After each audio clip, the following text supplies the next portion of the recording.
Hey everyone, it's Mike with It's Pittsfield Tonight. I am here with Charles Kronick. Charles is running for City Council, Ward 2. Charles, thank you for taking the time to do this today. Absolutely. Thank you, Mike. It's a pleasure to be here. Okay, and for those who are not familiar with you, if you want to just go ahead and introduce yourself and I guess why, and explain why you decided to run for Ward 2 this year. Absolutely. Mike, first of all, I live in, obviously, Ward 2. I live off of Dalton Avenue. I love this neighborhood, this ward in my neighborhood is a beautiful place, and we have a lot of opportunity, a lot of people with great challenges in their lives, and a lot of knowledge, and just incredibly talented people living in Ward 2. And as for myself, I came from an eclectic background, really, and I used to be an artist, a fine artist. Never great pride. I sold a lot of paintings in my day, made a good deal of money at it, and then I moved on into conventional business because I kind of like to have someone else's structure running my life for a bit, and became a graphic designer, web programmer, and now I work in accounting and purchasing for a large scale violin outfit up in Vermont. So that's me. And why am I running for city council? Well, that's what I get asked. It's a crazy idea, really. It's a it's a lot of work, a lot of challenges in the city. And what I want to really want is to emphasize to everybody that city council is you, the resident, your city council, really. And what we need are people in city council who will speak for those very people down there with their own situations, is bringing the power of the people up into government and make sure that our government works properly for us. Okay. Now, have you had the chance to get out and door knock, or how are you reaching out to people in the ward? Well, just a little bit, really. Every day, how about? Every day, where there's light, I want to be out there knocking on doors. And in the beginning, when I began late July, I was out there 3 hours a day. On the weekends, a good 6 or 7, and now I'm doing like half an hour after work because the dark hits at 6. I can tell you exactly how the light changes over the course of the last 2 months, based upon my experience knocking on doors. I've talked to over 1,200 people now, and the number is growing. I knocked on, I'll say 70% of the houses I've knocked on, I get a response. Okay. And I have talked to a lot of people. I have discovered so many neat people in Ward 2, in Morningside, in Precinct B as well. It doesn't matter where I go. There's a lot of just warm, good people. Okay. So, that is my campaign right now, is simply talking to people. It is not even so much about advancing the ideas that I want to advance. It's just getting to know people. Well, what are some of the main issues then that you're hearing from the constituents? What are the things that are, I guess, first on their mind when you talk to them? Well, first of all, it's mundane is big. The potholes, the roads, the sidewalks. It feels mundane, but it's not. It's really about accessibility. Ability for people who are living in their neighborhoods, whether on Orchard Street or Wellington Avenue or down on Delancey Street and Pittsfield Avenue, where they can, their sidewalks are crumbling away, and you've got mobility issues. That's a big problem, and it's frustrations because you have to plow them and shovel them in the winter. Those things have to be fixed, addressed. Then you have the big issues, such as the bike lane in North Street, which is not that the bike lane is the big issue, which it is a ridiculously big issue for business and for drivers. It's the fact that happened in the dead of night without any sense of proportion of what the city really needs to see done, such as why did we spend all that work and effort and research to paint lines on the road when all that time and effort of engineering expertise should have gone into dealing the problems that we're facing with our water supply and our sewage supply throughout the city. I would say the bike lanes, I mean, the most messages I've ever received on anything through my page is the bike lanes.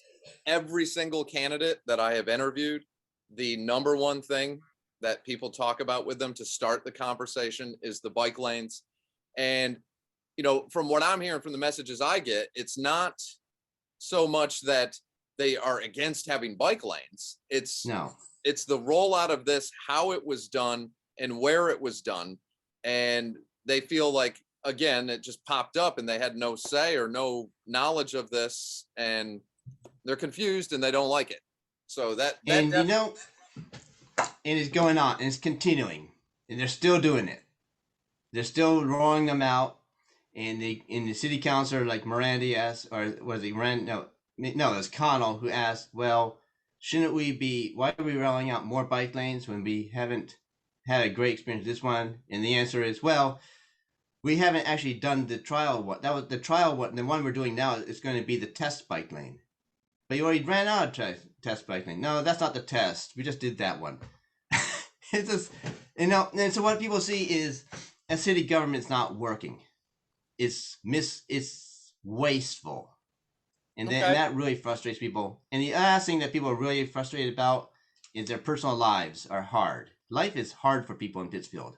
A lot of people. They're struggling with money issues, with housing issues, and they need a city government that can listen to them and has to at least be empathetic, right?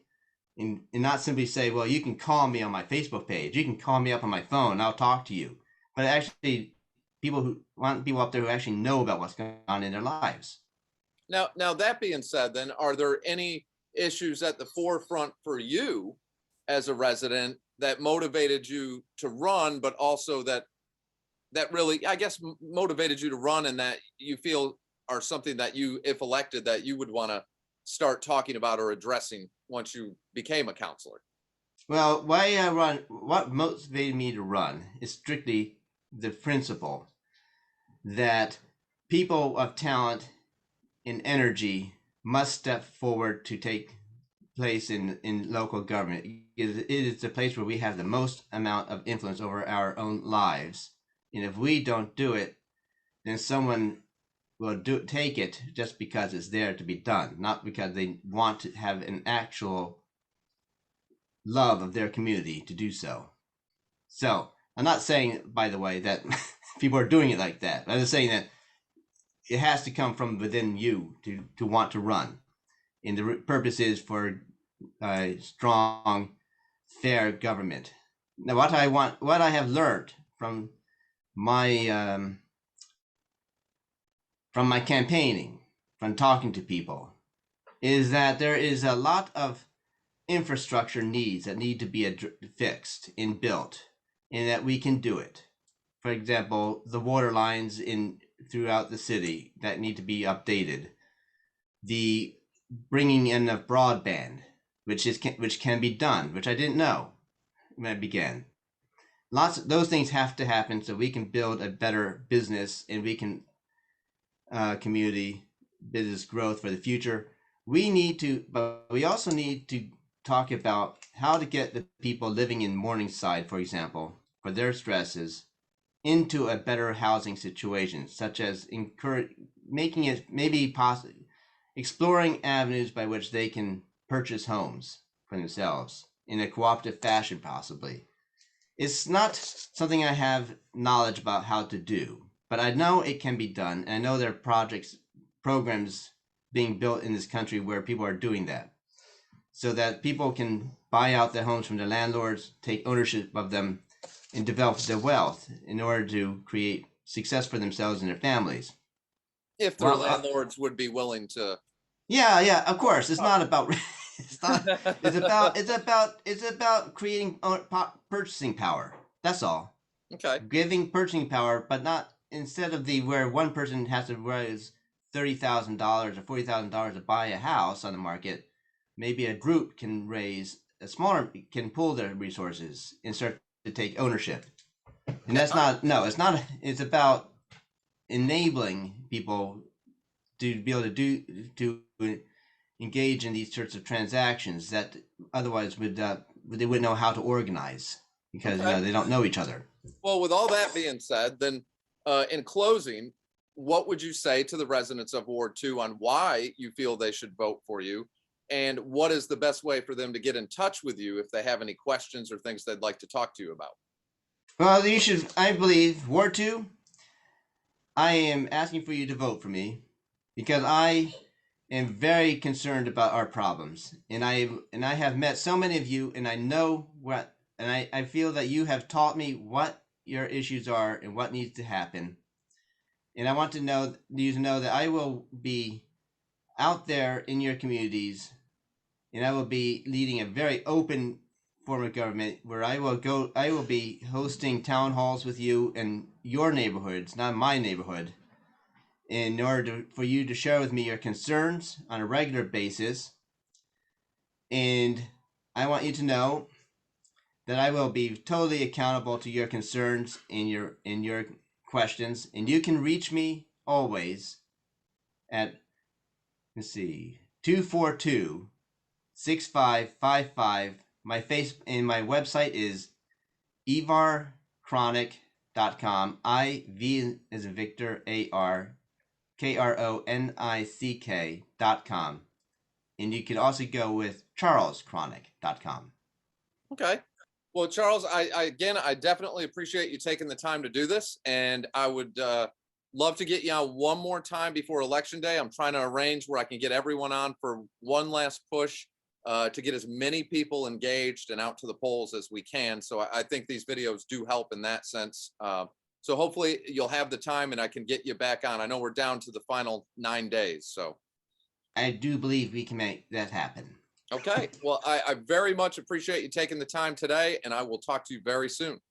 All right.